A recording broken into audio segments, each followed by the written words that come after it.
everybody settled? Well, good evening, everybody. Thank you so much for coming out tonight on behalf of the Illinois Humanities Council and the Places We've Been books.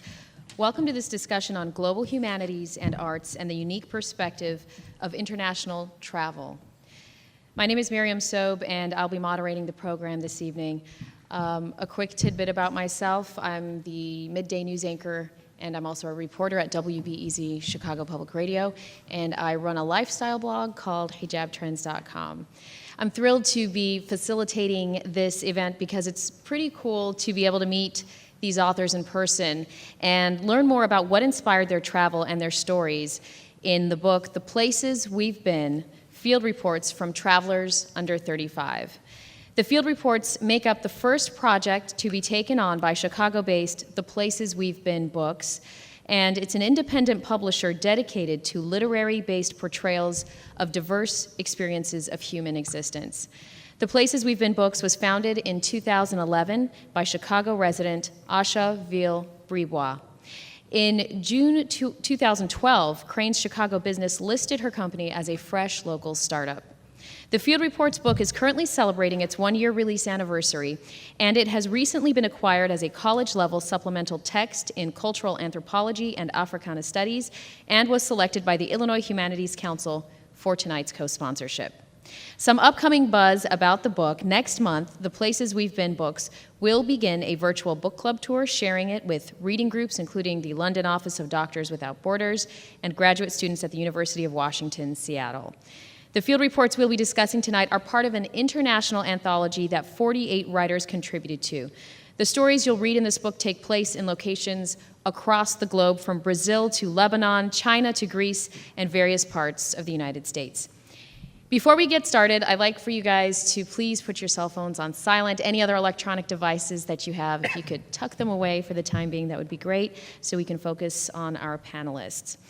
Before we get started with the event, I would like for each of our panelists to give a quick introduction about themselves, the piece that they authored, and something interesting that you think nobody knows about yourself. Good evening, everybody. My name is Kim Coleman-Foote, and I am a fiction writer historically, but somehow creative nonfiction has built my writing career.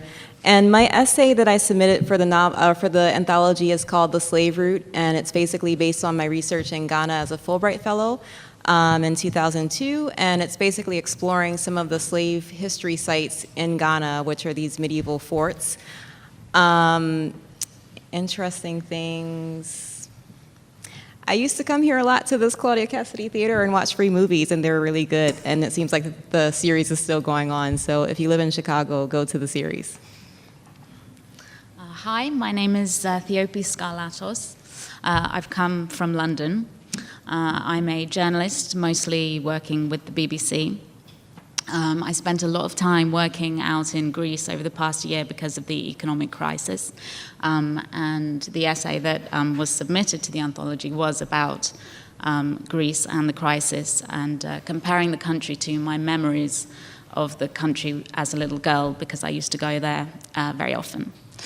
I've also spent the last year working on a documentary, which I hope to talk to you a little bit about today, and hopefully you can see some of the stuff. Interesting things: this is my first time in Chicago, and it's a very beautiful city. Hi everyone, I'm Lisa Shaw. I'm an independent writer and visual artist. I have a blog that I've kept since 2001. It's satsumabug.com. That's in the bio in the book, since I'm not spelling it right now.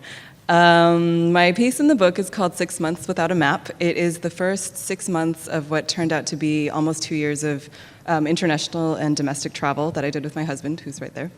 And we went around the world wherever we felt like, and wherever plane tickets were cheap, without really any itinerary. So that's that. Fun fact about me, I'm a total glutton. Hi, I'm Daniel Ketchum. I'm an editor at Marvel Comics. I currently work in the X-Men office, so I work on titles like X-Men, X-Force, Magneto, Storm, a bunch of characters you probably know from all sorts of movies at this point. I contributed a piece to the anthology that I believe is titled Fandom International, and it's about how I've traveled to other countries to appear at comic conventions, to meet artists and review portfolios, and it's basically about how geek culture transcends, national boundaries. It's really neat how I can go. It feels like I can just, show up anywhere, and there's going to be someone there who shares my love of comics and the Avengers and Magic the Gathering, and we can, it's nice to know that there's like this odd, like, I don't know, like kinship that I have with random people all over the globe. And my random fact, I'm going to dovetail off of yours. I am an avid baker. I love baking. I bake chocolate chip cookies like once a week. My Christmas gift to myself last year was one of those big 6-quart KitchenAids. I can ramble off the recipe and tell you all the secrets of making a really good batch of chocolate chip cookies. Good evening, my name is Derek Helwig. I'm a freelance TV producer, done lots of shows, most notably The Amazing Race that I did for 12 seasons. Thanks, I appreciate that. Kept me employed. Fun fact about me, I guess, actually as a request, if you can bear with my voice, I'm working on a new show for Esquire where I travel around and check out different bars. So I've been to probably about 60 bars in the last 10 days. So my voice is going away. So.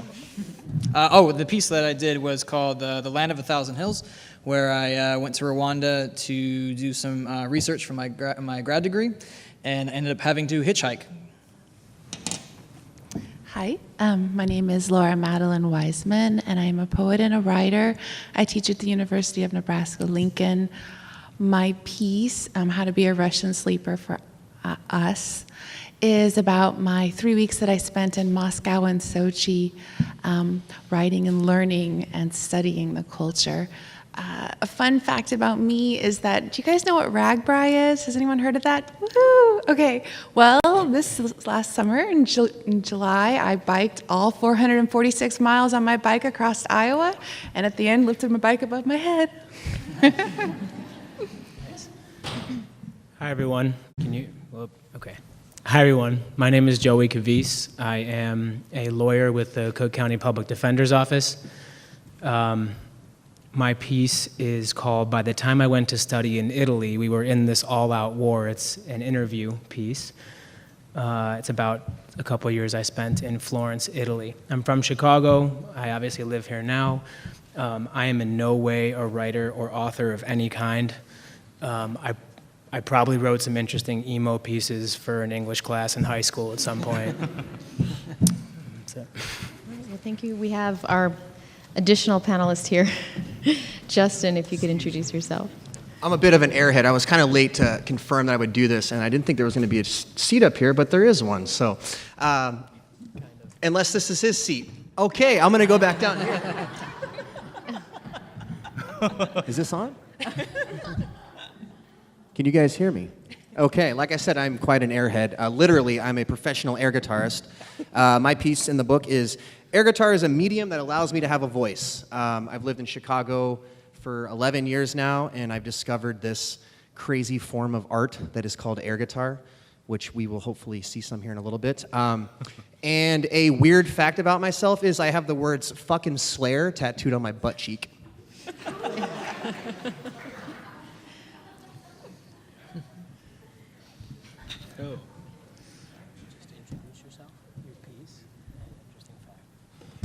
Okay, so my name is Edward Davis, and I wrote a chapter called Kabila, the First Family of the Democratic Republic of the Congo. Interesting fact about myself. I teach at Malcolm X College. I see several of my students here. Thank you for joining us. I lived in the Democratic Republic of the Congo for 2 years, from 2006 until 2008. It was an interesting time there. There was a war going on at that time, a war and elections for president at the time. So if you have any questions about that, I can definitely answer that in the answering questions section. All right, well, I think we've had everybody introduce themselves. Let's just bring the energy up a little bit. Let's have Justin give us some air guitar. Yeah. What's going on? I'm just going to talk. You guys hear me fine? Okay.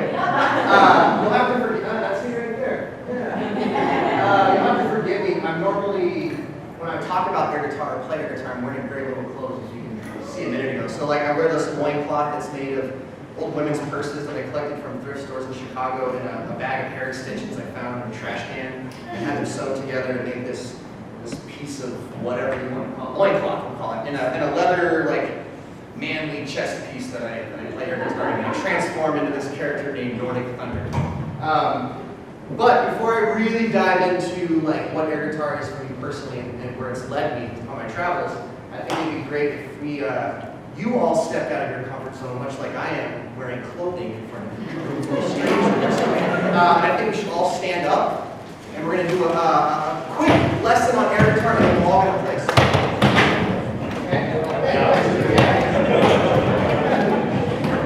Okay, so first thing you need to know is that you need an air guitar. So reach into the sky or down next to you, wherever you have an air guitar, and place it around your shoulders. If you're right-handed, you're going to pick with your right hand, or if you're left-handed, you can pick with your left hand. So grab a pick from the air. Okay, everyone's got their pick. And that's what you're going to strum your strings with. Your other hand will be where you'll play the notes on the fret of the air guitar. You must plug it in, so grab your cord, plug your air guitar in. Now you're ready to rock. So some things we need to know is, let's everyone pick together real quick, get a good feel for how it feels to pick an air guitar. You must also use your face when playing air guitar. So here's a move I like to call the tongue flick. Everyone do this. Okay, maybe make a little scary face. Happy face too, like you play air guitar. Some other moves would be a pick slide. You slide your pick up the neck of the air guitar. It's going to make like a noise. This one might be kind of tricky, but there's a windmill. Don't hit your neighbor. You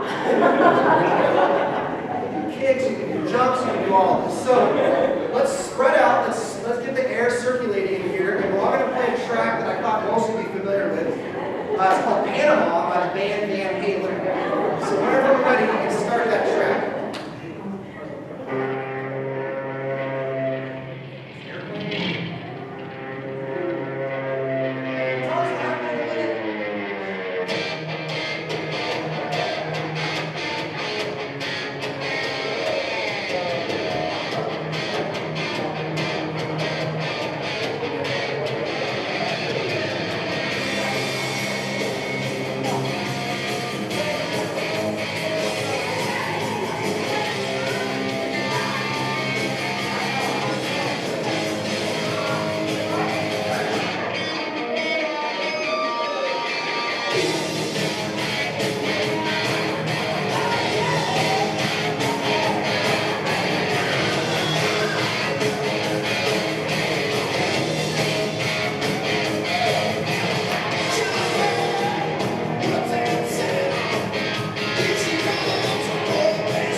I don't know if I said earlier, but I'm originally a Wyoming native. I moved to Chicago, I think it's been 11 years now. I moved here with the intent of going to Columbia College, where I studied film, and I wanted to graduate, and then move back to Wyoming, get the hell away from this city because it was too much for me to handle. and go back and shoot nature documentaries. That was my grand plan, but things changed along the way. I met a lady who's here with me today. Wow. All right. And I also discovered this thing called air guitar that allows me to look like a complete idiot and act like an idiot in front of strangers, and there's nothing more freeing than that I've ever experienced. So I discovered this air guitar competitions existed, and on the surface I was just attracted to it because it was just completely fucking ridiculous. It was so absurd and so stupid. And when I found out it existed, I was like, this is for me. I'm an idiot. I want to be the best at being a complete moron. And so I started in 2006, was doing all these competitions. It allowed me for the very first time to go to New York City, which was a big deal. I went to LA for the first time, and San Francisco, and all these places in the United States to go play air guitar in front of thousands of people. It was just the greatest thing. So my initial attraction to this was just this absurdity, but then once I started winning more high-profile titles, like when I won the U.S. title in 2011, I was sent to Oulu, Finland, which is the capital of air guitar. They host the Air Guitar World Championships in this very small northern town in Finland. And I came in second in the world that year, and I was there for an entire week.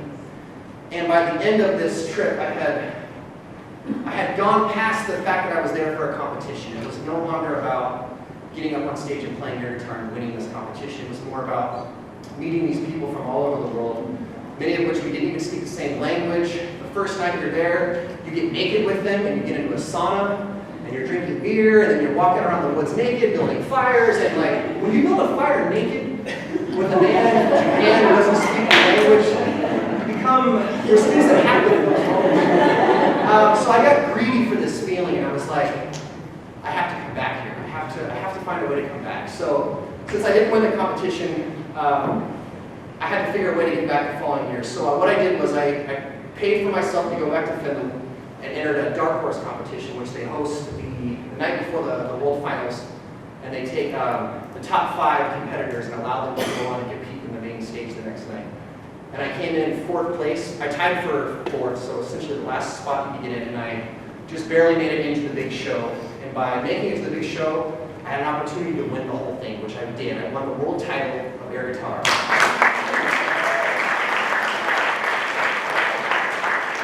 guess the world is something. Makes my parents very proud. Anyway, but much more importantly, it has being given these opportunities. So since 2000, when we did our interview for this book, I only left the country twice, and both times were to go play air guitar. Since 2011, I've now been to Finland 7 times. I did a 2-week tour of Finland, starting in Helsinki and all the way up to the Arctic Circle. I performed in Poland at a place called the Polish Woodstock in front of nearly 500,000 people, which was just phenomenal.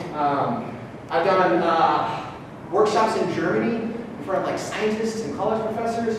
I've done workshops with children. I've done workshops with gentlemen who use musical therapy on kids who suffer from mental disabilities and finding ways to connect with them through the power of music and motion. So this thing has allowed me to completely strip myself of any sort of wall or emotional barrier that I may have, and discovered that by being completely honest and by being completely pure and real and looking people in the eyes when you speak to them, you can open yourself up in such a way that it's this silent way of communicating. You can see it, you can feel it amongst people.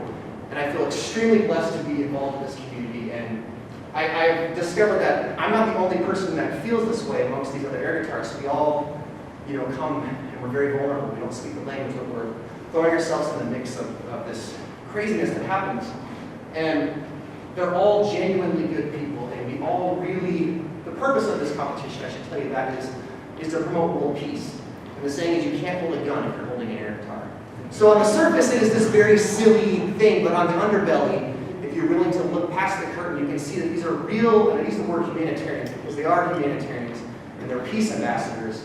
And I strongly believe that if the rest of the world acted the way these air guitarists do towards one another and project this positivity in the world, that we would all be living in a much better place.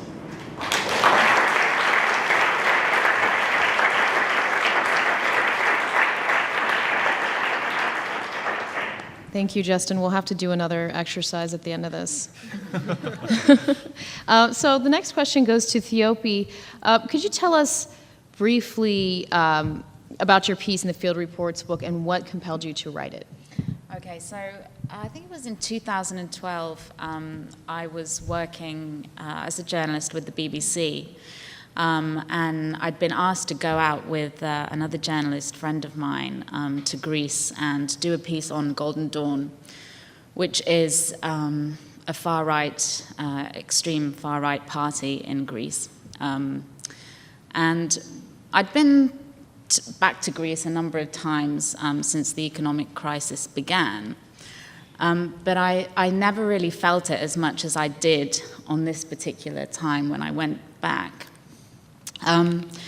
And we'd done various interviews in the day with members of Golden Dawn, and the piece was about police collusion and Golden Dawn. And I suddenly found myself in this square in Athens, and there are many squares across Athens and across Greece in general. And they're really lovely places because it's kind of just brings, or they used to bring the families together. And from my memories, when I was younger, I'd remember being little, being on my bike, being near the sea. There'd be grandmothers sat there. There'd be a little kiosk selling sweets, and everything seemed really lovely in my mind. And suddenly I was in a similar square, but it was just awful. And there was a church with Nazi signs everywhere. The floor had like racist graffiti, Greece is just for Greeks. On top of the floor, there were migrant kids dressed in rags playing with a ball. There were police asking illegal immigrants for their papers, running after them, handcuffing them. And really, I went home that day, back to the hotel, and I got in the shower, and I just started crying. And I remember it so clearly because it's the only time I can ever remember crying for a country. And that seems so strange to me because every time I go back to Greece, I never want to leave. I always miss it. And because it reminds me of my childhood. And this particular time, I left, and it wasn't so much that I knew I'd miss it. It was that I was scared that the Greece that I knew was disappearing as I saw it in the economic crisis. And so really all these thoughts coming to me, I just had to kind of get them down. And in the end, all these thoughts turned into an article that I'd written on my blog, which then went on to the BBC website, which got turned into a BBC radio piece on Radio 4. And also Asha saw it and asked me if she could use it in the book, which I was very pleased with. So what made you decide to write about like this particular perspective? Well, it was almost like I didn't have a choice. It was just, there were so many emotions there that I felt. And I just felt like I had to it just came flowing out of me. I just had to get it down. And I remember being sat there in at the airport, like leaving on my way, going back, on my phone and on my laptop. I didn't even have a blog set up. I think this was like the first blog post that I'd ever written, but it had to come out. And I remember being at the airport and just setting up my blog, like just so that I could post this bit of writing, because I had to get it somewhere, because I had found it so upsetting. What was it like meeting with young people there and discussing the political situation? Anything stand out, sort of experiences? Yeah, I mean, the thing that really upsets me the most right now is that amongst young Greek people, there's around 60% unemployment, which is like you can't even imagine. And so many people are leaving. And I will always be like on the plane and I'll be meeting somebody like either going back to Greece to visit their parents and they've left and they live in Germany, or they're leaving Greece because they've just found a new job, I don't know, in the States or in Australia or wherever it is. And that for me is the saddest thing. And it's like people's lives have been put on hold. The older people are worried about their children and, think that they're not going to have grandchildren because the children won't be able to grow up and afford to have children. And it's like everybody's lives have been put on hold in Europe. And that's for me as well, that's the most shocking thing, that this is happening in Europe. Did any sort of big events happen while you were there that were just totally shocking to you? Well, Greek people are well known, I think, for demonstrating and their riots. And yeah, when I was there, I remember I've been involved in a couple of riots, just covering them. And there was one I went on, I wasn't covering it, but I went along to see, and it was a demonstration against Golden Dawn. And actually being in that situation and having petrol bombs being sort of thrown right next to you, and feeling the charge and everybody running forward, and people coming to, in a weird way, like, I think the crisis has helped people come together a lot more. At least I feel that I've seen that, especially amongst young people. And in riots and demonstrations, you meet so many interesting people that have the same ideas as you, that are as passionate as you about fighting for your country and fighting for its future and for your future. And that perhaps doesn't necessarily happen unless you're put in that sort of situation. Mm-hmm. Now, are you also working on a film about this? Could you tell us about that? Yeah, so the film isn't necessarily to do with Golden Dawn, but it is to do with the crisis. And one thing that I found when I was working in Greece was there were a lot of young people, as I said, that their lives were put on hold. A cousin of mine, her and her friends, her girlfriends, would say to me, we can't meet anybody right now. Like, the men don't want to take you out because they feel they need to pay and they've got no money to take you out. Or, how can I be independent? 30-year-old women having to live with their families because they can't afford to leave. They're working like every hour God sends, so they don't even have time to go out and meet anybody. So it's like, women forced to live like teenagers, really. And that led me to have the idea of creating this documentary film called Love in the Time of Crisis. So how the Greek economic crisis affects people's relationships and the way that people perceive love.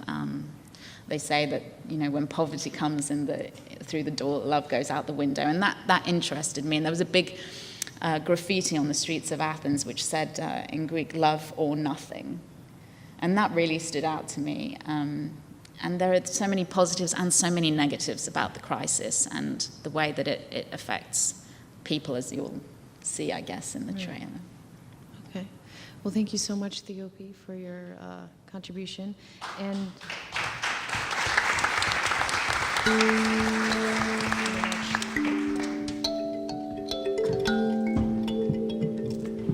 now, with the crisis, we're experiencing a different type of reality. You cannot get married, you don't have enough money. You cannot move in together, you don't have enough money. I have friends who cannot even afford condoms.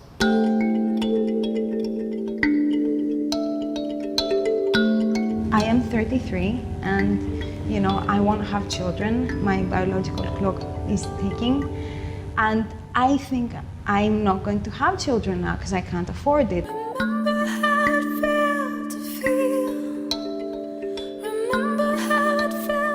I see many new girls, students, and they see prices 30 euro, 40 euro, 20 euro, just for one fuck.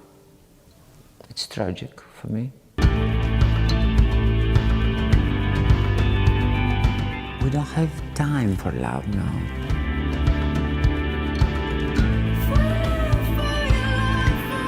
People won't cheat more. When you don't have enough money, cheating is a way to find someone lighter without the problems of your house.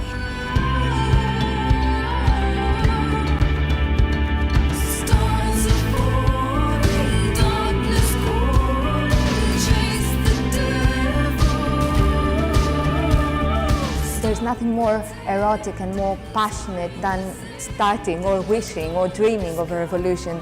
Ugly things happen. You say ugly things because you're just reacting to life. Για τις γυναίκες λοιπόν που έχουν αποφασίσει να εγκαταλείψουν μια βίαιη σχέση, η οικονομική κρίση τους οδηγεί σε μια διέξοδο. Γιατί το να φύγουν χωρίς να είναι οικονομικά ανεξάρτητες, χωρίς να μπορούν να βρουν εργασία, τι σημαίνει, να μείνουν στον δρόμο? For the love, for the love. Love is the alpha and omega in life. They're imposing some sort of misery, and unless we change this, love is getting harder. So they say love conquers all, but maybe it doesn't conquer all.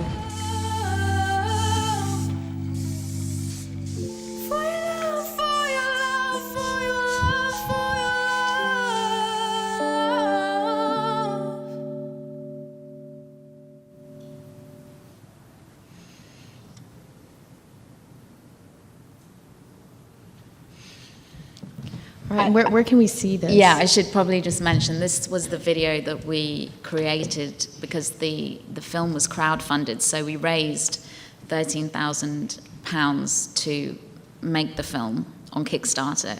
And this was the video that we put on there to kind of generate the funding and show people what we wanted to do. And so now that we finished the film, we're in a period where we're entering it into festivals and about to put it online over the next few months, where hopefully you'll be able to see it. All right, thank you so much. I'm very intrigued. Kim is up next, and we'd like you to start off with reading an excerpt of the novel you're currently working on.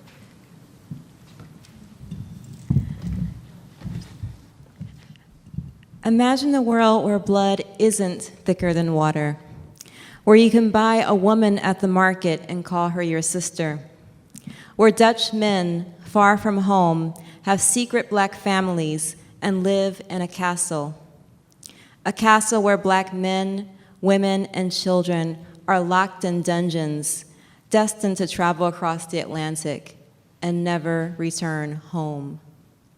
This is the West African seaport of Edna. The year is 1744. A royal named Adjoa has been captured into slavery. A strip of gray, the same dirty color as the sky. That's what Adjoa had waited most of her life to see. She'd heard tales about that ocean and the strange foreigners trading there and had always hoped to visit it. Never did she expect to do so on a coffle of war prisoners and others captured or sold into servitude. A muzzle was clamped across her mouth, crushing her lips. She wore a commoner's rough blue cloth. Her feet, accustomed to fine leather sandals, were raw from 2 months of walking barefoot. Her neck strained from the weight of the elephant tusk she carried atop her head. The others on the coffle, chained to each other by the neck, looked just as wretched. They wielded baskets of gold, ivory, and other goods. Adjoa blinked back through the rain running down her cheeks, hating the sensation of tears. Of all things, she didn't dream of arriving to the ocean without her hair. The coffle's guards had spared them nothing, not even their eyebrows or the wiry patches beneath their arms and at their center. Now, staring at that ocean, Adjoa wished for a mouth like her grandmother Nana Essie's to ask the creators why they'd given her this destiny. The others on the coffle had never traveled to the edge of the earth either. They chattered and pointed at the ocean and the large town running alongside it.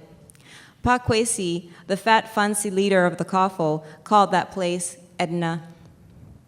Many things down there were strange but too far to make out, such as the yellow brick structure Pakwesi called Castile, the largest building Adjoa had ever seen. As the women around her debated about what it was, Adjoa realized it must have been made by the foreign traders who came from across the ocean.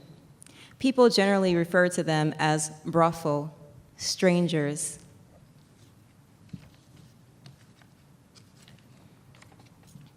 And I'm excerpting an excerpt. The sight of the Castile up close made Adjoa gasp. It rose beyond the height of 7 tall men. She was amazed that those yellow bricks, no bigger than her feet, could support so much weight. She wondered if the brofo were the giants said to have roamed the earth before humankind existed. Even the white, red, and blue flag flapping at the Castile's pinnacle was enormous. A hush fell over the coffle. Some of them pointed to the Castile's upper deck, where normal-sized men with skin bright like fufu appeared at the square-cut spaces. Another group approached the coffle on foot, walking like people, but dressed in clothes stranger than Pakwesi's, uncomfortable-looking shoes that cover their feet whole, tight white fabric around their lower legs, and breeches and shirts like Pakwesi's. A few had clouds of unbelievable long white hair, but they didn't appear old enough to be elders. Their skin was not like an albino's, but more like roasted pig meat. They all had too much nose, no lips to speak of, and straight hair like a goat's. A barefoot, black-skinned man wearing the same clothes shielded them from the rain with a large red umbrella, as though they were royals. Ajwa and the others watched in awe as those men shook Pakwesi's hand properly, ending in a snap. They could also speak some Mfansi, the language of the coastal people, though with accents like none Ajwa had heard. Pakwesi, Akwaba, they said in welcome. His response, Ginya, sounded odd to Ajwa, even though it was the common reply to one's peers. Ajwa noticed that most of the people in Edina had the right color, blackish brown like a coconut shell, and the proper facial features and hair. If not for their short stature and the fact that some of them wore brothel clothing, Ajwa would have thought that they were neighbors from beyond her home. They strolled in the rain, going about their business as though the sight of a 50-person caravan was normal. In her hometown, the coffles passing through fascinated the adults and children alike. They marveled at the wares carried atop the captives' heads and tried to guess their nationhood by their physique and facial cuts. It had been a pastime to them. They'd never considered those people's feelings as their eyes probed them. Now, Ajwa could only feel gratitude that the Edina people ignored her coffle as they trudged by.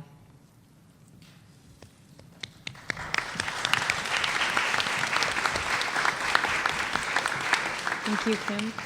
Before we start talking more about your piece that you contributed, could you tell us a little bit more about the photos that we're going to see up here? Okay, so the essay basically talks about a trip that I took. I wanted to see as much of the slavery-related sites in Ghana as possible. And at a town called Salaga, which is towards the middle of the country, there was an old former slave market, and that was the picture. And this was basically taking the canoe across the Volta River of Ghana on the way to that town. This was one of the forts. I think it's Fort St. Anthony and Exim along the coast of Ghana. And it was originally built by the Portuguese and I think taken over by the Dutch. And to give you an idea of these forts and castles, the first one was built at this town, Edina, which is more popularly known as Elmina, which you might have heard of, on the Ghanaian coast. It was built in 1482. And most of these forts were started in the late 1400s, early 1500s. I forget which one this is, but there are numerous. Ghana, the coastline of Ghana had the most of these forts, and basically the African captives like Ajwa would have been imprisoned in these forts and dungeons where they had to wait sometimes upwards of 1 to 3 months before a ship came to take them across the Atlantic. And they waited in horrendous conditions. At one of the forts, one of the really popular ones in Cape Coast, the archaeologists wanted to find the original floor, and they had to dig through about 2 feet of compacted human waste to actually find the stone floor. So they were kept in really horrendous conditions, and you go into the dungeons, and one of the pictures before had a desk was in the dungeon, and I literally fell apart when I saw that, because this is my ancestors who could have gone through this and suffered, and now someone's using it as an office space. But these spaces have also been used as post offices, discos, bars, tribunal courts, because the Ghanaians, some of them at least, have a different relationship to this history, where it wasn't their people who got sold and taken across the water like it was mine, for example. And is that it? Okay. I guess so. So how did this trip sort of translate into the novel? Did it have any influence at all? Well, I took this trip to do research for this novel because I went to Ghana for the first time as a college student for a semester, and I went to the castle in Edina, Elmina, and I had this intense emotional reaction when I was in the dungeons, and I just felt the women calling to me, you know, and you learn about women getting raped at these places, and that was just so horrific, you know, to realize that some of these women, they weren't even women, they were girls, like even 13 and up, you know, who could have gotten raped, and, you know, and so that's like an extra part of the ordeal that people don't think about, and we don't often hear about women's voices of the slave trade. And so I basically applied for a Fulbright and fortunately got it, and went back for the year to do this research and try to get to know the culture and history, et cetera. What was it like planning for a trip where you must have known there would be some kind of emotional ties or reactions and stuff like that? I'm a very sensitive person, and doing something like this just feeds my imagination. So going to a place like Elmina, I was actually worried that what I felt in Elmina was a fluke. Mm-hmm. You know, I felt like, okay, well, maybe if I go back, I won't feel anything. You know, maybe I just, you know, the tour guide, his voice just conjured up something for me that I just broke down into tears like that. You know, but Elmina has remained like, even the last time I went there 6 years ago, I'm like, get me out of this dungeon, because even there's a smell there. It's from bats, it's from bat waste, but the smell is so thick and intense and foul, and then you look at these dungeons which are mildewed and creepy, and, you know, thinking about what happened there, it's just like I can't even stay in that physical space. But yet, I went to about 16 of these forts that are still standing. There's 2 that basically get all the attention, Cape Coast and Elmina, but there's 16 at least that are still standing that I visited, and I had different reactions in every single one. Some I went in and felt exactly nothing, you know, and others I just broke down into tears and couldn't explain why am I crying right now. Mm-hmm. And what was it like, I'm curious, as an American going to Ghana, did you feel like a culture shock at all? You'll have to read the memoir. I wrote the memoir to answer questions like that. It's so complicated. Mm-hmm. It's so complicated because being someone who is a descendant of slaves, and not knowing where in Africa they came from, they could have come from someplace in Ghana, but there's no way of telling, you know. But being a descendant of slaves and going to Ghana where they're not necessarily educated about American history like we aren't educated about African history.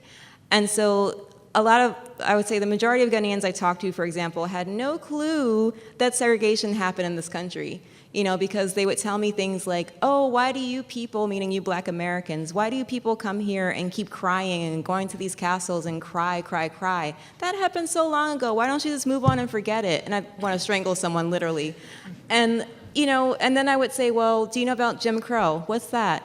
Well, you know about apartheid in South Africa? Oh, yeah. Did you know that we had the same thing in the United States? What? Oh, what? Why didn't anyone tell me that? Well, you got educated about England probably more than you did about Ghana, but that's a whole other story.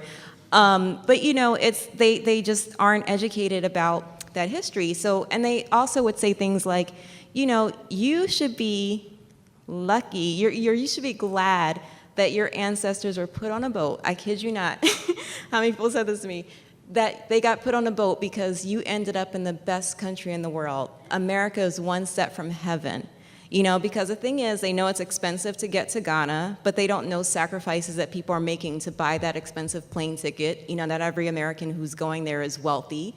And the fact that your dollar weighs so much more when you go there, and even just trying to explain to people what you can get for $1 in the States, it's like nothing, you know, compared to what you can get in Ghana. So they get all these misinterpretations, and they see the Cosbys, and they see American soap operas and think everyone lives like Santa Barbara, and there's no mosquitoes in America, there's no dirt in America. It's like, you know, the old immigration, you know, kind of story, like the streets are paved with gold. And so they're like, what are you guys complaining about? So, but when you tell them about that history, then they start to understand, like, oh, this is why you're still crying, and this is why you come back to these places and, you know, remember these places like, you know, like maybe a Jew would go to the concentration camps because this is part of that history. You know, it's a painful thing, but it's almost like, you know, a pilgrimage of sorts to remember and, yeah, pay homage to these people. All right, well, thank you so much. Kim, Thank can you you. remind us the title of your piece in the book? It's called The Slave Route. Okay, thank you.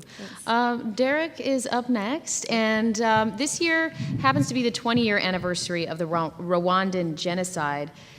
Could you tell us a little bit more about what prompted you to go to Rwanda despite its devastating history? And you participated in a film festival, I believe it's, I don't know if I'm saying it right, Hillywood? Yeah, it's Hollywood. That's me. I don't know if you can tell of all those people there.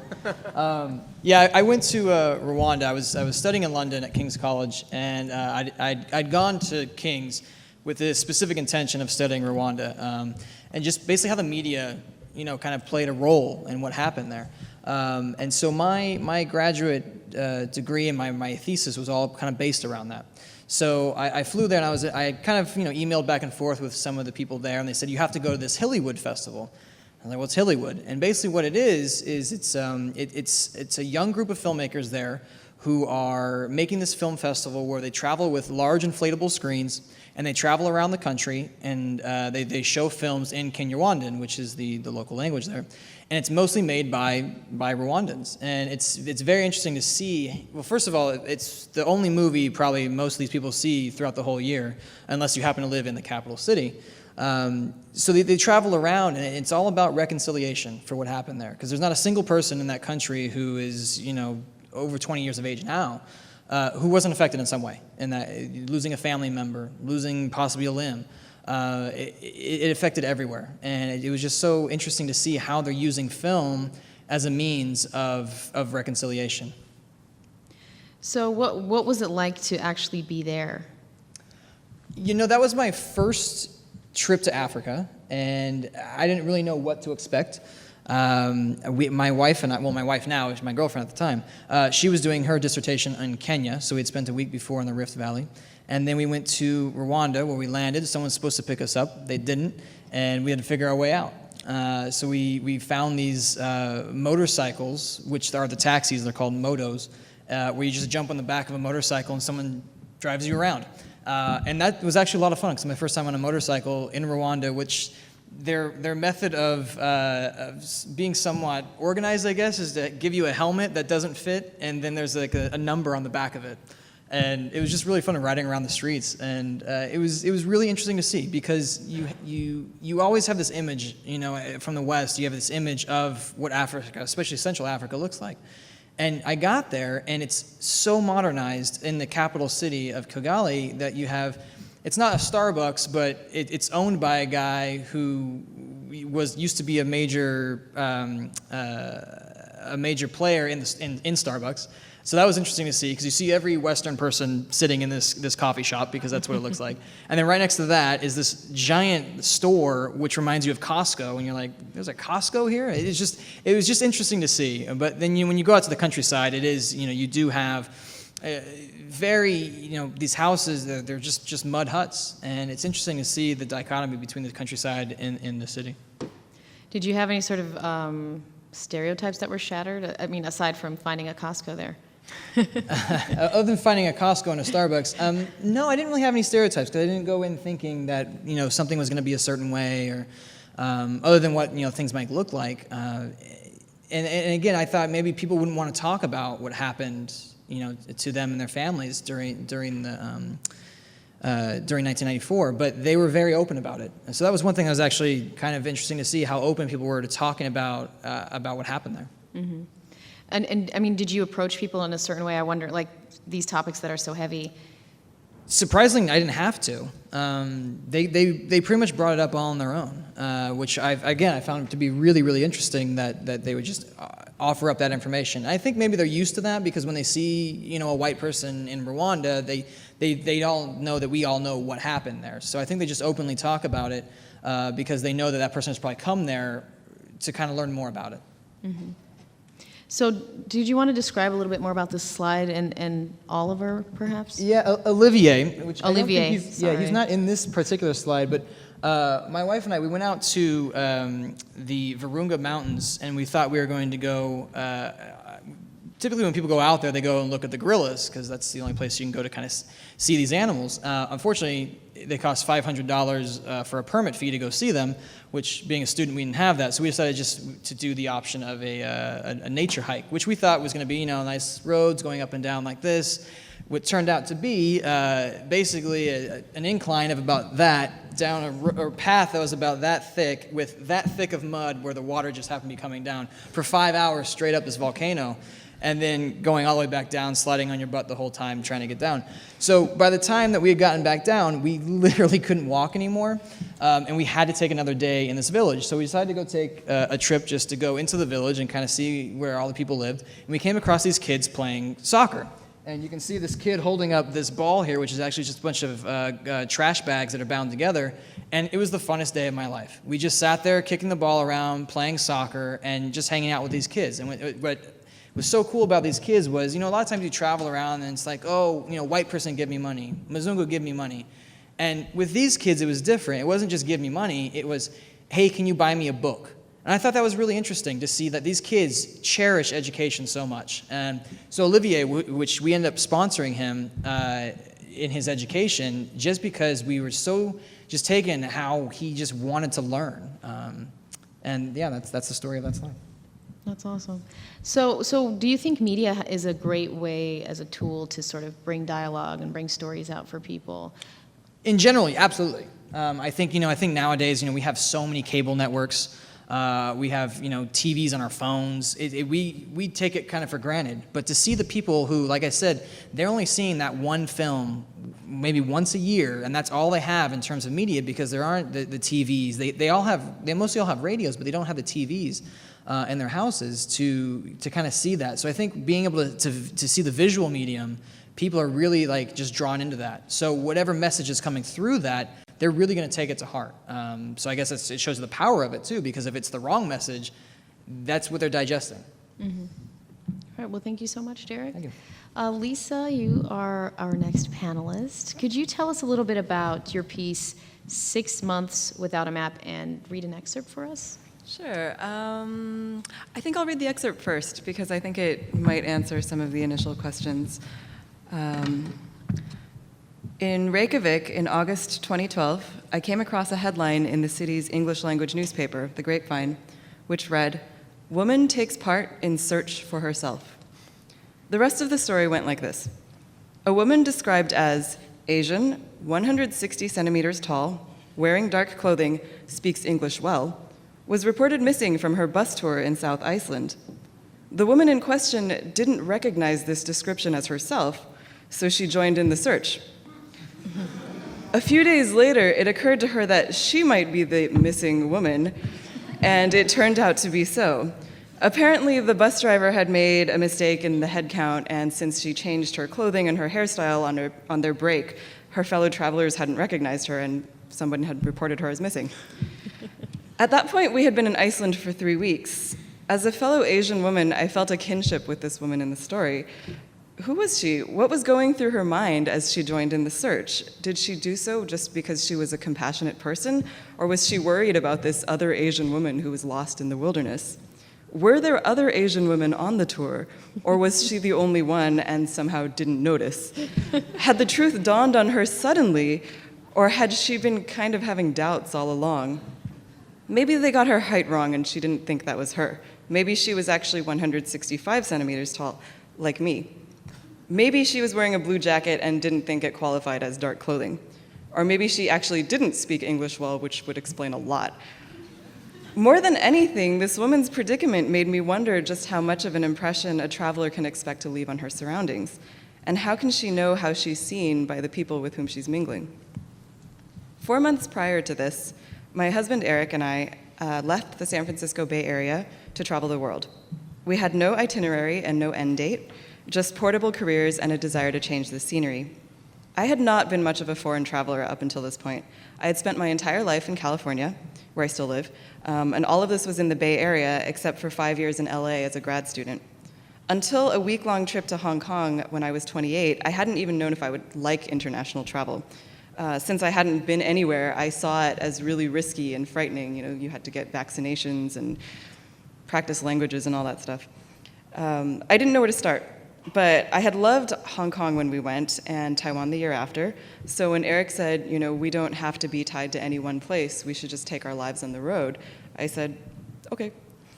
Less than half a year after that, we had given up our lease, and all of our possessions were in storage or with family and friends, and we were on our way. We started in Toronto because it seemed easy.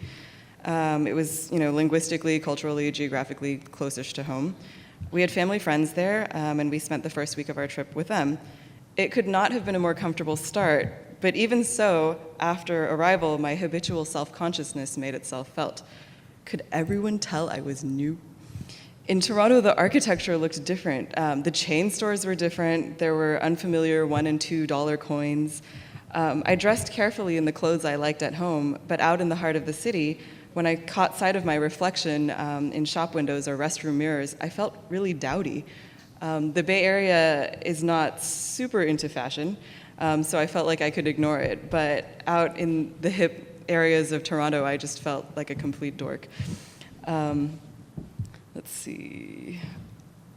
People were nice, but they didn't make eye contact or smile, which I have since learned is fairly common for big cities. But I felt suburban and totally rebuffed. I had never before lived in a pedestrian-friendly city where every outing became a chance to compare myself unfavorably with all the people around me. As the weeks went by, the differences between Canada and the US no longer seemed enormous. I got new jeans and a new purse, and I sweated my way through the humidity. I went to vintage shops, Portuguese Italian bakeries. I bought fiddlehead ferns and ramps at the Dufferin Grove Farmers Market, injera from an Ethiopian and Eritrean deli, and custard buns, far too many, from the 2 Korean bakeries within half a mile of where we stayed. We made some friends, and Toronto began to feel like home, and we talked of moving there after we ended our travels. And then we ended up in Montreal, which was totally different, and I'm going to stop there. But this was our travels, basically. We would just go to a place and maybe not know where we were going after that, or at least not know where we were going several months after that. I found out I was a completely self-conscious person, which I didn't fully appreciate until we got to new place after new place after new place. And in each place, I had this same experience of hunkering down for a few days and being like, I can't go out. I'm so new. And then going out and seeing everybody and being like, they're all looking at me. They're looking at my clothes. They're like looking at the way I move. They know I'm not from here. And then by the end of maybe a month or even a few weeks, I would start feeling really comfortable. And after we'd traveled for a couple of years, I started to realize that's just me. And I'm going to be like that wherever I am. And sure enough, when we came back to the Bay Area, we moved into an apartment in Oakland. The first time I went to the post office, this woman was rude to me, and I was like, it's because she can tell I'm new. It's just who I am. All right, well, could you tell us a little bit, I know there's some drawings up here on the screen. Yeah, so does this come off? Probably. So this is in Edinburgh, which was the 3rd place we went after Toronto. And I had just gone out on the street and was sketching some people, which was a thing. I mean, I'm a self-conscious person, as I'm saying. I was kind of nervous about sketching with people walking around me because, if you don't want to be looked at, if you're drawing, people are going to look at you. But they don't look as much as I thought. This is also Edinburgh. This is up on a hill. Behind me is a famous hill called Arthur's Seat that you can climb up. And yeah, Reykjavik, jazz festival, I think. Fun time to draw people because they're not looking at you. This was like an indie music festival in Reykjavik. That band is called Hide Your Kids. This lady was from Sweden, and she was wearing this amazing, gigantic, strange garment, and I kept trying to draw it. This is in Istanbul. The park is called Gülhane. It's next to Topkapı Palace, and it's really cool. This is also Istanbul. There's a famous pedestrian shopping street, and I'm up like on a mall balcony looking down. Is that it? I thought there was one more. No? Okay. Oh, yeah, okay. This is the Yeni Cami, which means new mosque, new in this case because it's Istanbul, is 17th century. And I just sat there and sketched it for a while. Family's gossiping next to me. I assume they were gossiping.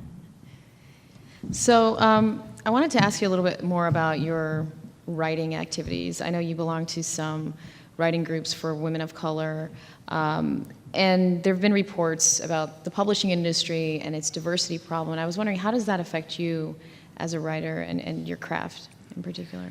Ooh, you know, when I think about writing as a person of color, writing as a woman, I do feel that no matter what I'm writing, it's political.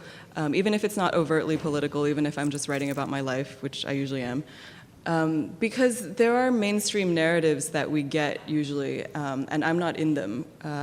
Or, you know, there aren't as many people who look like me who are in them. And so I feel like just putting myself out there and being who I am, and being present and saying, you know, like, I also have stories to tell, is a political act. And I've become a little bit more political the more I've seen what happens with other writers of color. Being in writer of color communities, I've heard so many stories. Like, I personally have been very lucky. I've had writing instructors of color or people who are very supportive. Nobody has ever told me, you know, the story that you're telling is not the story we want to hear. But I've heard so many of my friends in writing programs say things like, oh my gosh, like, there's just so many stories. Let's see. People being told that there was someone who had a lot of Tagalog words in her story, and I think there was a fellow student in her MFA program who said that he was just not interested in reading these words or trying to get into that world, even though this is, you know, her world and a world that exists in the world. I've heard of writers submitting novel manuscripts to publishing houses, and the publishers tell them things like, well, we already have a Chinese story this year, so we're not going to publish your book. And I hear a lot of stories like that, and it's really upsetting because the world is such a diverse place, and that's not always reflected in the kind of arts, culture, and media that is available to us. It's not even like, you know, people aren't reading these stories, but there are just certain stories that are being told over and over again, and certain stories that are not even out there. And I feel really strongly about it. And that's also why this book is really cool, and independent publishing is really cool, because it raises up some of these voices so that they can be heard by a larger audience, and eventually they'll end up shaping what we think of as the mainstream narrative and stories that should be told. Hopefully, you know, eventually what we can read and consume will actually end up reflecting what the world looks like. Right, right. Well, thank you so much, Lisa. Daniel, you're up next. We would like to hear from you a bit more about international comics and the International Comics Convention. I never heard about it until this piece. So tell me, like, what got you involved in this, and how many have you gone to so far? Okay, I have been working in comics professionally for 8 years. I actually studied it in school, and I was a teacher at the time, and just through a funny confluence of events, I ended up landing a job at Marvel Comics. And since then, I've kind of worked my way up the ladder, and I'm now a full editor in the X-Men office. And when you think about being an editor, you think, okay, I'm gonna sit quietly at a desk, and I'm gonna read scripts, and I'm gonna send notes off to writers and artists. And instead, you end up being sent overseas to comic conventions where you're thrust in front of a room full of people, and you need to be informative and funny and entertaining, all when you don't speak the language and there's a translator whispering in your ear the entire time. So it ends up being this kind of weird mix of skill sets that are all of a sudden meeting. You think they really never should, but they do. At this point, I've gone to 3 shows in Spain. I was just invited back, actually, to go to Madrid again, which my piece in the book is about my first trip to the Madrid Comic Convention. And I've been to Italy earlier this year, and I've done a number of shows in the United States. Mm-hmm. And which country would you say comics are the most popular, or is it worldwide? Well, you know, it's funny. In that sense, so, you know, the world, comics have a very different history outside the United States. They reach so far back, and they're so much more diverse in their offerings. I mean, in Japan, there are cooking comics, and there's like tennis comics, and there are comics about ladies going shopping. There's everything, you know. Whereas in the United States, I think that up until very recently, it was just thought, oh, it's superheroes, it's flights and tights. I think just now we're starting to enjoy some of that diversity, because I think that we're learning that there are lots of different kinds of audiences for comics and lots of different kinds of people that want to tell their stories in this medium. Mm-hmm. So what inspired you to get involved in comics and be so passionate about it? Oh my goodness. I have just always loved the intersection of pictures and words from a very, very young age. You know, I mean, cartoons, picture books, you know, I devoured as a kid. And there was a point at which when I was really little, when I tell people that I work in comics, everyone assumes that I'm an artist, because when I was a kid, I would always be drawing with magic markers, and my mother would say the only time she could ever see my actual fingers underneath all the ink was when I was sick and too sick to pick up a pen, because I was always drawing. And, you know, at a point, you know, when you're a third grade boy, you know, and you're watching the X-Men cartoon on TV or Batman, you're like, man, I really want to draw me some Batman. And that's just sort of where it started. And eventually I started drawing my own comics. I think that's the beautiful thing about comics, is that unlike film or television or theater, you know, it doesn't take you know, a stampede of people to make a work. You know, you can sit down with a pen and paper and draw yourself some boxes and some stick figures, and you've got a comic. And so I just grew up kind of loving them, drawing them, and eventually when it came time for college, I went to a wonderful school where it was like, listen, study what you love, and I studied comics. Well, so would you say, I hope this isn't offensive, geek culture is universal? Oh, absolutely, and it's on the rise, people. It's pretty amazing. I'm a firm believer in the principle that when you find someone who loves what you love it that much more. Listen, there's a lot of love at a Comic-Con. They're amazing. I mean, you go and it's all these people from all sorts of different walks of life. I mean, growing up, I was like that kid where I was, you know, like straight A student and like always did my homework and ate my vegetables.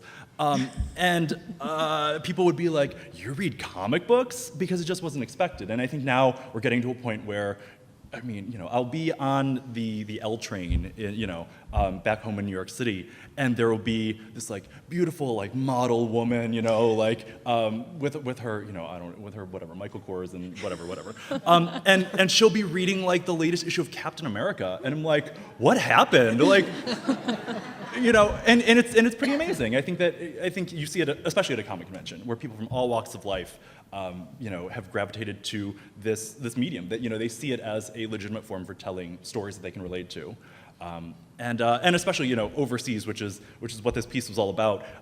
It's pretty amazing that, you know, people that I really have nothing in common with, and you know, I'm so aware when I go, you know, I'm this like, they expect an editor from Marvel Comics probably to be this like old stuffy white guy, and I show up this like bombastic gay Asian kid, you know, but you know, it doesn't matter, because we both remember the time that Jean Grey was consumed by the Phoenix Force. So we remember the time that Bane broke Batman's back. You know, spoiler alert. Sorry. And there's that kinship, because we have, oddly enough, that shared experience, and it's kind of a beautiful thing to see that how that geek culture kind of just, you know, expands, you know, and it crosses all other boundaries and lines, and we can share that. Mm-hmm. Now, you mentioned earlier that at these international conventions you have a translator. Like, how was it when you would go to these conventions? Was there always a translator there? Well, here's the thing about Spain. Every show is very different, and oftentimes they're organized by comics people. Now, comics people typically are these, you know, like a lot of the times artists who stay at home all day and they work by themselves, and, you know, they see no other humans as they draw their pages. So all of a sudden they're organizing these massive shows that thousands of people turn out to, and again, it's a strange meeting of skill sets that probably shouldn't. So I never really know what to expect. And so when I went to Granada for the first time, Granada is this beautiful city in the south of Spain, it was literally the week I was supposed to leave, and I was calling the organizer and was like, is this happening? Like, is there a plane ticket? What's going on? Is there an itinerary? And he's like, yeah. You're gonna get the plane ticket in the mail, or your email. And the entire trip was like that. It was like I would get my plane ticket, so I would get on the plane, and I would arrive in Granada, and they'd be like, "Oh yeah, someone's gonna meet you at the airport to pick you up," and then it would be like, "Oh yeah, well, we're in the car. Oh yeah, we're taking you to this hotel." And the entire trip, and it was amazing because it was just sort of like fly by the seat of your pants, and at a point you just kind of, like you were saying, you're just in it, and you kind of learn some things about yourself and how you react to certain situations because it's just you and your wits out in the world. But translators, I mean, it's absolutely that. Sometimes you show up at a con. One time we had a bunch of college students who were at the local university who were part of the translation program, and they came, and there was always one of them by your side, and they translated for you all weekend. It was wonderful. Another time we had this wonderful man named Bruce who lived in Spain, and he was from the United States, so they figured, oh, he must be a great translator. Not the case. He could speak Spanish and English, but oftentimes translating on a panel, you'd be sitting there and you'd be like listening to the person speaking in Spanish to you, and Bruce would be whispering in your ear, I don't know what they're saying.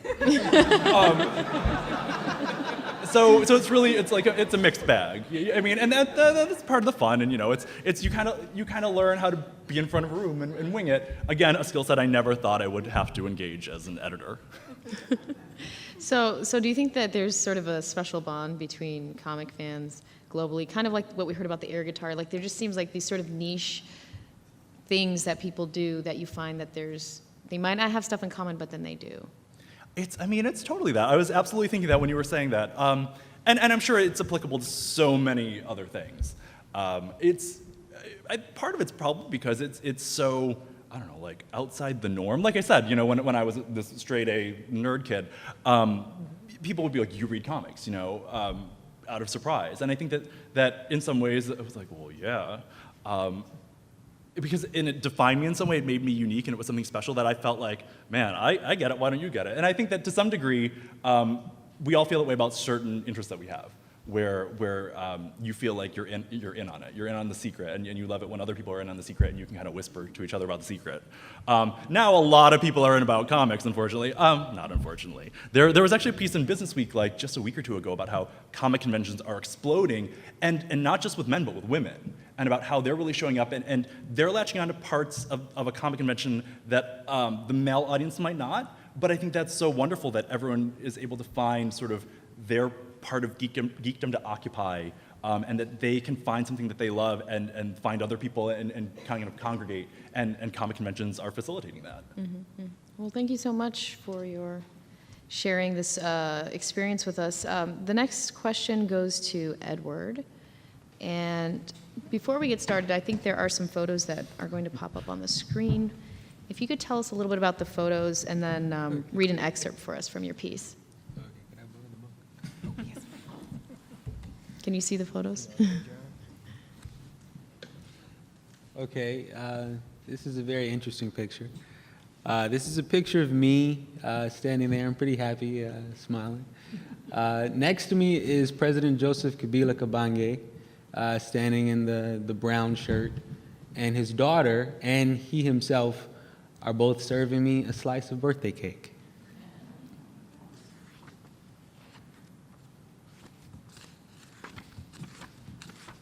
Okay.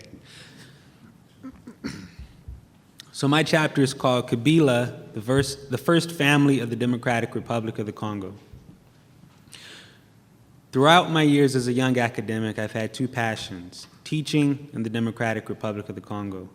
These two passions merged once I was hired in 2006 to teach at the American School of Kinshasa, known as TASOK, T-A-S-O-K. When I arrived in Kinshasa in May 2006, presidential elections were underway in the nation, and by August, international election observers were counting ballots, awaiting the right moment to release the results. Although he had already served for 5 years, incumbent President Joseph Kabila Kabange had not yet been elected by the people. Joseph faced nearly 30 opponents, yet his main challenge came from one of his own vice presidents, Jean-Pierre Bemba. The day the presidential election results were to be announced proved to be quite tense. It was also the first day of classes at TASOK. I prepared to teach my group of youngsters that morning, knowing that at any moment the results could be broadcast across the airwaves. My elementary classroom represented a multinational body of expats and wealthy locals living in Kinshasa. There were children from Kenya, India, South Africa, Namibia, Senegal, the US, Belgium, and more. Before she arrived, colleagues warned me of the entourage that would be accompanying my student, Sifa Kabila Kabange, daughter of Joseph, the president. When I spoke with her nanny and bodyguards, I wondered how I would help this young child feel normal in a world of so many uncertainties. I wondered how I would do the same for the entire class without favoring any student over another. I would need to remain politically neutral, and I'd have to be respectful of her family and their privacy. After the children all left and went home, the results of the first round of elections were announced. Joseph Kabila had received the most votes, but with over 30 candidates, he did not win with a simple majority of 50% plus one. In second place, the former warlord, millionaire, and Vice President Jean-Pierre Bemba would be Kabila's only competition in a final round of elections scheduled for November. The announcement led to armed conflict on the streets of Kinshasa, with soldiers loyal to Kabila and soldiers loyal to Bemba battling an all-out warfare. The UN tanks that patrolled the streets of the capital city did not attempt to intervene.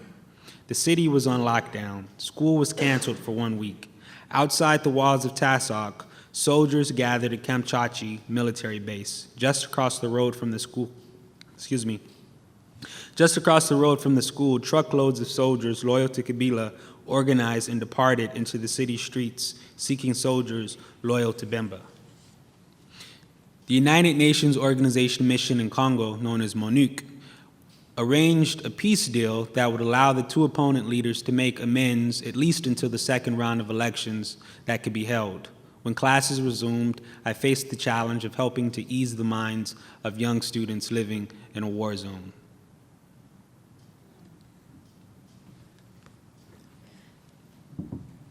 Thank you so much.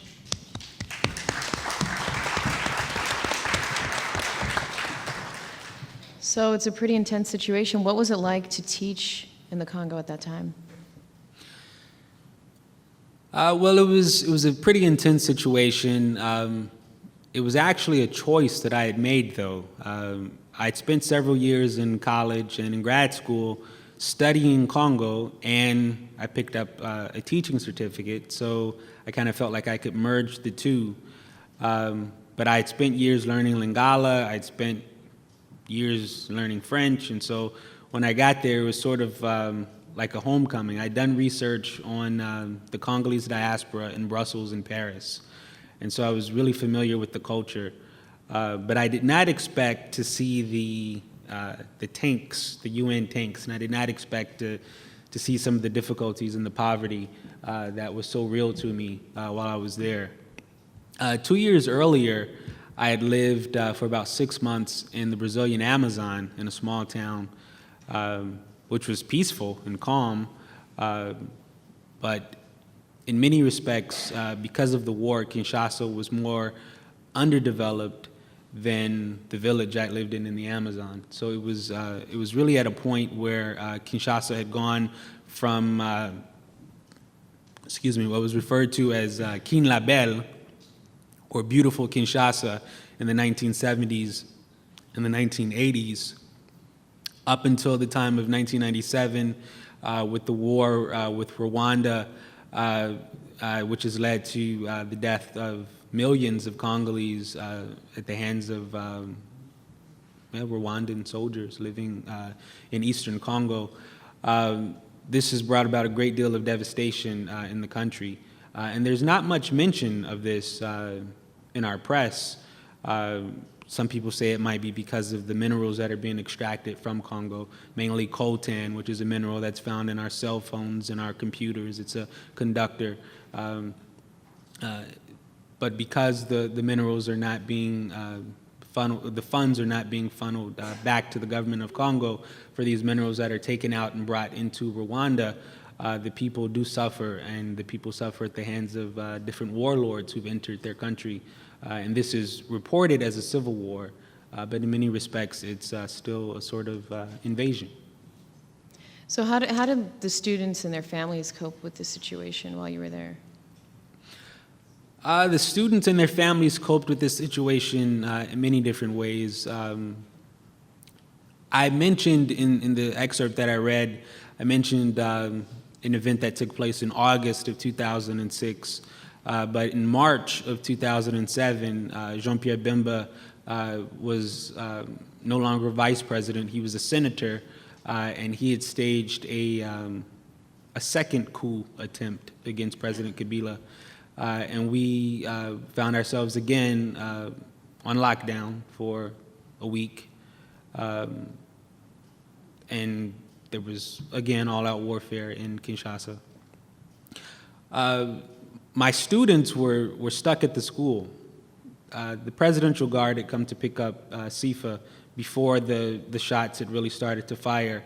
But the rest of my students stayed, and their parents weren't able to come and get them, so they were trapped at the school. But we did our best to take care of them, and we did our best to make sure that they were safe. Again, as I say, we were right across the road, across the street, really, from a military camp. So there were times where there were missiles that were launched from the military camp across the school towards downtown, and we could see the fire above head as the missiles were shot.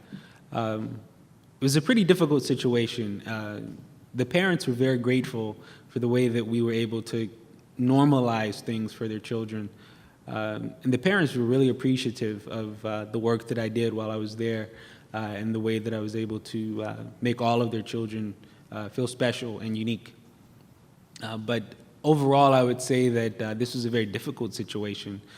Some families, some of my colleagues decided to leave and end their contracts early because of the difficulties that we were facing in Kinshasa. I stayed for my full 2-year contract. Oh. So I know that you're a professor with the City Colleges of Chicago, and you do use this anthology in your class. Do you think that it's helped students take away sort of real-life experiences of travel, and would you recommend that students take on these types of challenges and go outside of the United States? Well, I do use this book in 2 of my classes. I teach African American Studies, and I teach anthropology, cultural anthropology. I use the entire text in cultural anthropology so that students get a sense of global studies and global diversity. And I think that it is very helpful to understand the world. The book itself is very helpful to understand the world. For African American Studies, I use the excerpts that are related to Africa so that my students can get a grasp or sense of what it means to actually go to the continent of Africa. I teach at city colleges with a mostly African American student body, so it's very important to have stories that are reflective of that return voyage, I guess, as Kim mentioned somewhat. While I was in Congo, the Democratic Republic of Congo, I visited the Republic of Congo across the river, but I went to a town called Pointe Noire. Outside of Pointe Noire, there is a former slave trading post, which reminds me of Kim's story a lot. In Ghana, there are many places where people don't know the history of these locations. And when it came to Luango, outside of Pointe Noire, there's a faded plaque stating that millions of people were taken from that location. But there's not much of memory associated with it. And so when I went on this trek into the wilderness to find the slave trading post along the ocean, many people didn't know what I was talking about. They took me to a monastery where monks were living, and I said, "This isn't where I'm trying to go. I'm trying to go to see the place where my ancestors would have been taken." Is what I described it as. But I think many of these stories, all of the stories in the places we've been, they give young travelers and young people who would like to travel and people who are not so young who'd like to travel, it gives them a sense of connecting back to what possibilities there are if you pick up and step outside your comfort zone and go to different places around the world. Absolutely. Thank you so much, Edward.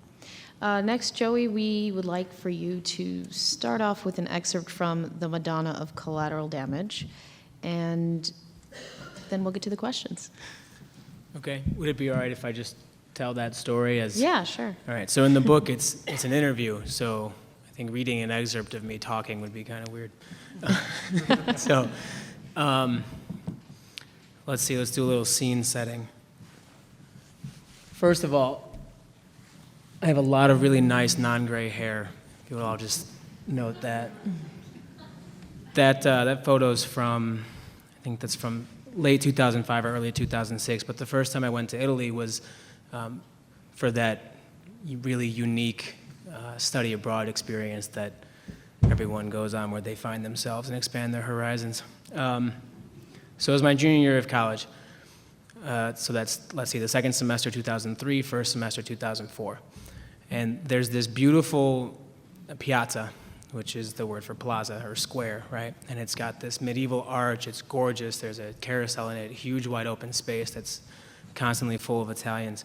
And adjacent to that is this really wide sidewalk where you can find all of the knockoff purses and knockoff watches and like those reprinted famous paintings where someone will inevitably try to get 50 euros out of you for a 50-cent piece.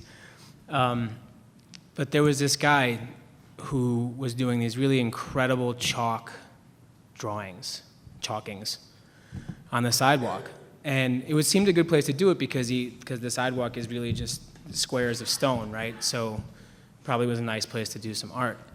And one of his pieces, and it was stunning, it really was called The Madonna of Collateral Damage. And it was a Madonna holding a baby Jesus, which is all over Italy, everywhere, as you can imagine. And this Madonna has like a crater in her face, and she's got bandages on her arms, and baby Jesus is missing all of his limbs and is bleeding and is bandaged. It was a pretty brutal depiction, actually. And he had written a message in Italian that essentially it said, you know, how can we stand here and let the Americans pull us into a war in Iraq, killing innocent civilians.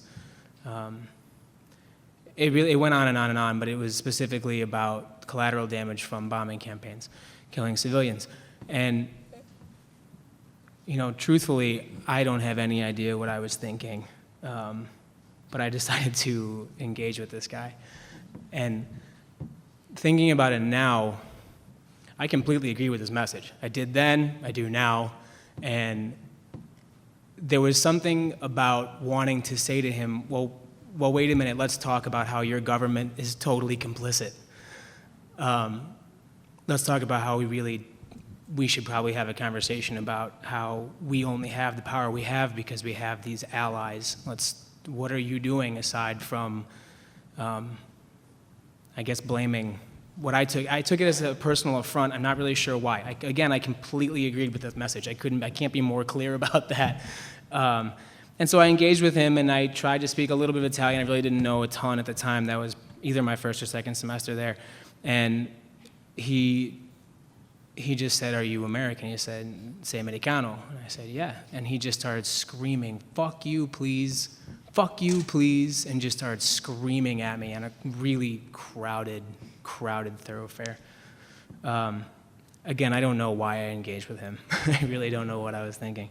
And you know, I'll mention this other incident. There was, the second semester I lived with 20-year-old Italian kids, and they were remarkable kids, because I just basically went to the local university and I found an ad and they had a room to rent, and the fact that they rented it to this, you know, pudgy little American kid who couldn't speak more than a few words in Italian, and they just opened their door and said, "Come on in, here's some wine, here's some cheese, here's some, did you eat?" And they rented me this room, and one of these kids, their parents had this gorgeous estate in the hills of Tuscany. And what you think of, if you haven't been there, if you haven't seen the hills of Tuscany, what you think of as these beautiful rolling hills, it's about 1,000 times more beautiful than you can imagine.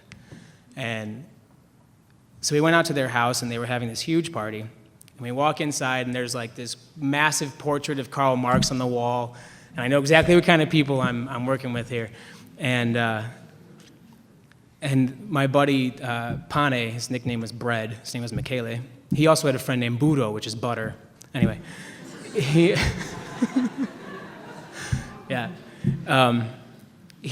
said, "Have you ever had a tequila boom boom?" Which is just a drink that they make. I was like, "I haven't had a tequila boom boom. Sounds great." So he taps the dad of his friend I hadn't met yet. He taps him on the shoulder and says, "Did you know that in the States Americans don't have tequila boom boom?" And his dad hadn't turned around, but he just said, "Americani sono animali," which is Americans are animals. And he turned around, and I introduced myself as Joe from Chicago in English, and that was it. And then he didn't. This is not a man who backtracks. He did not walk his comment back, but he's like, "Well, I wasn't talking about you." I was like, "Whatever. Just give me a tequila boom boom. We'll be good." So, those things happened a lot, and the piece for the book, or at least when I think about Italy, it means a lot to me. That experience means a lot to me in so many different ways. But I constantly felt like I was, for some reason, representing Americans, and that was a really horrible and heavy feeling. So, I mean, do you think that the time that you were there in Italy, in a younger, when you're an undergrad versus if you went back now, would there be a difference in the way you would perceive things? Well, yeah. I mean, it's at this point. So I went back after undergrad. I should say. So I did these 2 semesters there. I had totally different experiences. The first semester was super American. I actually, aside from the fact that I lived with an Italian family, had I not done that, I probably would have regretted those first 5 months, because it was nothing but packs of Americans going to American clubs and American bars and not doing my homework. In the second semester, I decided to do something totally different and found this apartment with Italians. I did nothing American. I had 0 American friends. It was full immersion. I didn't talk a whole lot, because you got to understand, I think you have to hear the language first, usually, before you can speak it. So then when I left, it was just I was not ready to go. So I went home, I graduated, and I went immediately back. And then I lived there for 2 more years. And I think I was talking to Edward on Saturday about everyone having their own hypocrisies, and one of my greatest is that I made my living there by just fleecing American students of their money in bars and clubs, and then spending all my time hanging out with Italians. So, yeah, I mean, it becomes naturally very different. The experience became naturally very different because of language acquisition. That's a really huge one, and that was. It's a struggle, but if you commit to it, you can do it. But I was just thinking before the panel started, I remember Florence is covered with tourism. It's covered with American students in particular. There were 4 American kids who I met at the beginning of a semester. This was when I went back after college. 2 of them were studying in Florence, so they were going to stay there. And 2 of them were studying in a small town called Verona, and perhaps you've heard of it. Shakespeare made it pretty famous. And these kids came back for their spring break, the 2 that were in Verona. And I was still hanging out with the 2 that were studying in Florence. And by hanging out, don't get me wrong, I was hanging out insofar as I could find a way to take their money. Okay. So I know it sounds bad. I was working in bars. It made sense. Just bear with me. So I didn't spend my free time with the American students, is what I'm getting at. The 2 kids who were in Verona were totally conversational in Italian. And the 2 kids who were in Florence were still saying grazie for thank you. It was stunning to me. Like, those 2 kids in Verona had a serious experience. They had a real experience. And the 2 kids who were in Florence, they just got their parents to shell out a bunch of money to go not do homework and drink legally at 20 years old. Mm-hmm. At least, that's kind of harsh. Not everybody was like that, but yeah, I think just a little bit more about your question. There's everything about the pace, the culture, the food, the landscape. Like, this is stuff that when I think about Florence, it hurts my chest. I often, well, not often, I shouldn't say often, I'm very happy here, but why did I leave? I'm not really sure yet. So. Thank you so much. We have our final panelist, Madeline, and before we start, we need to know, are you a spy or a poet? No, well, I think that a lot of us who are writers, or even just all of us, sometimes we feel like we're outsiders and we don't fit in, and we're just watchers. And I think as a poet and a writer, that was my experience, and it's my experience in other times too, but when I was in Russia, I didn't really feel like I belonged. And so thinking of myself as a spy kind of resonated with that experience. And poetically, it speaks to it too, because I think a lot of us who go to a new place that we don't know a lot about, we are just collecting information and pulling that into what we already know about that culture, and then it's a constant back and forth in our head trying to figure those things out. So I went to Russia. I finished my PhD, and right after I finished my PhD, I got to go to Russia, and I did my PhD in English. I did my undergrad in English literature and my master's degree in women's studies. And in all that education, I didn't know very much about Russia, but my husband was a teacher. He's a professor, and he was taking a bunch of students over to Russia because a few semesters before, they had done the Special Olympics on campus. They had done a class in the J school, journalism school. And so when it was announced that Sochi was going to host the Winter Olympics, the college decided to take a group of faculty in a study abroad, and luckily I was married to one of those faculty members, so I got to go. So it was like one of those opportunities that sometimes we experienced in our life where we get to go to a place where we never really thought we were going to go, but then we got to go. And so the whole year before, so I'm finishing my PhD, I'm defending my PhD, I'm finishing writing, I'm turning it in, I'm finished teaching my classes, I'm on the job market, all these things that you do your last year in PhD school. But at the same time, I had this thought in my head, I have to learn everything I can possibly learn, because I'm a straight A student, about Russia before I get there. So I'd read some literature, I'd read some poems, and I watched every movie I could from Netflix that had anything to do with Russia. And I took a class in Russian to try to learn some language. And my biggest accomplishment was spasiba, which is thank you, okay? And I used that all the time because I figured I needed to say that all the time, so spasiba. And so then I went, and it was a wonderful experience. I enjoyed it, but it was also a very strange experience because I still didn't feel like I knew enough. And I should say what else about some of the other faculty members were, another generation ahead of me, so they had experienced the Cold War, so they knew about the Cuban Missile Crisis. They had all these experiences that I didn't have because I was in the 80s and 90s, I was interested in the Teenage Mutant Ninja Turtles. Those are the things that I was thinking about. I wasn't thinking about crouching under my desk, putting my arms under my head, because that wasn't what I grew up with. So that was my experience, I guess. I'm going over there and trying to process what I knew against the literary and movie representations, and then also having these other faculty members, their stories. And it was very fascinating. So could you read us a little excerpt from your piece in the book?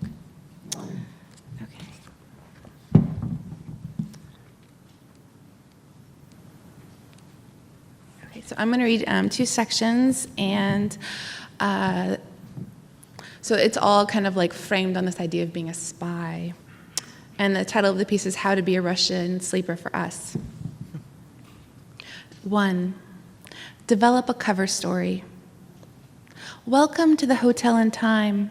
Here is your mattress with white duvet, your floor-to-ceiling curtains patterned with black squares inside larger black squares, inside the larger black square that is your building. Here are your 2 chairs and 2 water glasses, your luggage rack, your series of metal hooks. We offer individually wrapped bars of soap, packets of shampoo, and packets of something in our tongue, not yours. And finally, 2 pairs of disposable paper slippers at no additional cost. Return the room key to the front desk each time you leave. You remember this conversation. You left us, okay, sorry, pause here. Us, I'm very interested in the idea of us and United States, you know, the abbreviation. So when I read it in my head, I always say us, because I think that's very interesting that is our initials. Okay, very. Okay, you left us Tuesday at noon, flew to Chicago, then Poland, then Russia, and finally arrived Wednesday at midnight in Moscow.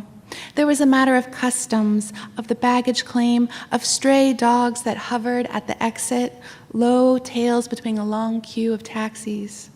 There was the bus and the sense that your role on this trip was different than in previous trips abroad. You weren't girlfriend or wife. This wasn't going to be hand-holding, long kisses in the umbra of cottonwoods, sex under foreign skies. And you weren't in charge, the leader, the one to explain the rules and implement them.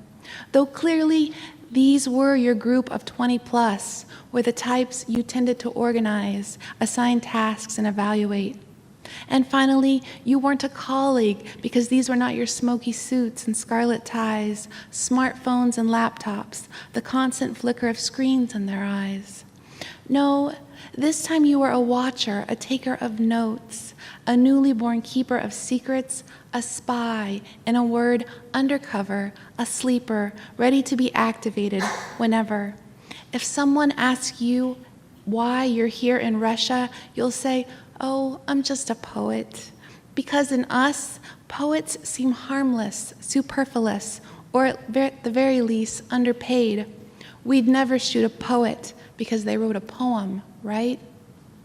So you climbed the steps of the bus, sat in the small, dirty blue seat, and observed the empty Russian streets, airport to hotel, a place where glowing billboards rotated to offer vehicles 3 sides of ads, and neon signs sported some verbiage and logos that looked like McDonald's, Pizza Hut, Baskin-Robbins, and Starbucks.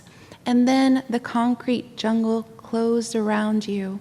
Here, places were tucked inside other places, behind black gates, barbed wire, and guards.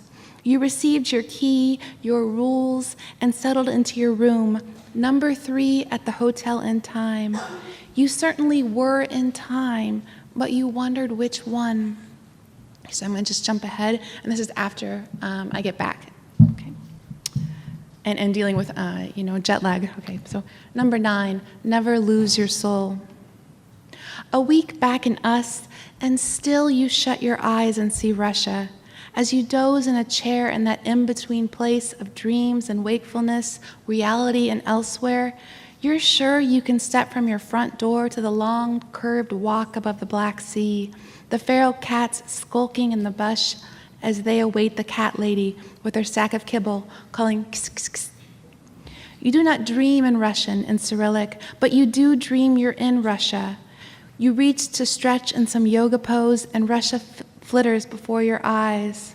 A resort of grand staircases and palm trees, grassy parks festooned with the white round heads of dandelions, crowded subways flickering with fluorescent light, and tunnels of vendors who want to sell you scarves patterned with red flowers and golden knots. Someone wrote that jet lag is the consequence of your soul trying to catch up with your body because you were never meant to travel so fast. Perhaps you think, but what you know is your disorientation is real. The visions, the memories, like thoughts are trapped in your body. Whatever it is, you're only partially here in us, and partially you're in Russia.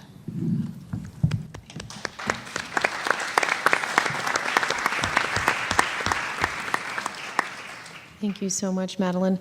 Well, that's a wrap for this evening. Thank you guys all so much for coming out. Thank you to the Chicago Cultural Center, the Illinois Humanities Council, and most importantly, the woman behind it all, Asha Veal Brisebois, who's been up there directing the whole show.